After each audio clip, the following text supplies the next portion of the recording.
where it is the intention of the people that was thwarted that made God come down and destroy the tower. It wasn't that they were ingenious and that they were building high through ingenuity and that they understood spiritual sciences. It was not that. God wants them to master this. God wants them to master this realm. This realm is Adam's to master.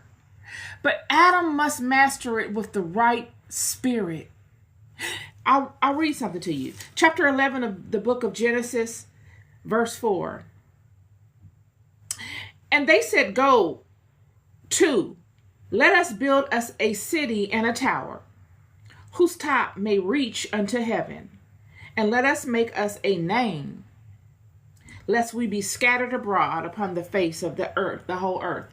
So I brought this to light in my Bible study, but I want to engage on this, because when you look at this from another perspective, I spoke to the power of naming and such, but I didn't take it a step further.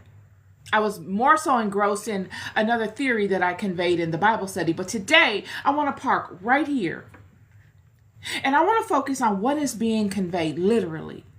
He's saying, let us build us a city.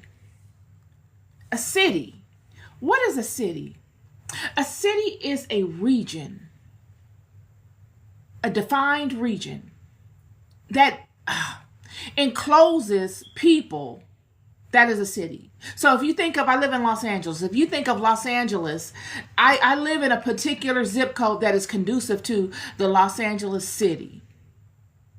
That is my region. That is my habitation. That is where I'm located on the map. Los Angeles is the name of the city that I live in, the city of angels. And you can find me on any map by way of my address and my zip code. Longitude and latitude establishes my presence in this particular region. This is what they're doing. They're creating a region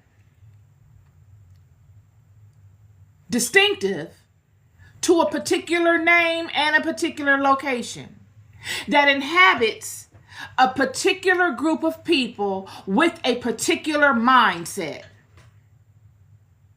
Okay? That's all they're doing. They are saying, first thing we got to do is we've got to be able to establish a location, a region. Come, let us build a city. And then what else? A tower. A vessel, a house, a building. I just spoke to you yesterday of how in England, when the King Henry VIII and all of those after him decided that they would break away from the Catholic Church. Before King Henry VIII decided to break away from the Catholic Church had total dominion over England. You couldn't do anything without permission from the Pope. Nothing. You couldn't buy land. You couldn't marry who you wanted. You couldn't have children with who you wanted. You couldn't go into business for yourself. You could do nothing without permission from the Pope. This papacy, what they consider the Catholic Church, was somewhat of what is being conveyed here, not conveying it to wickedness of what Babylon is doing, and I'm not getting into that, but I'm just giving you an idea.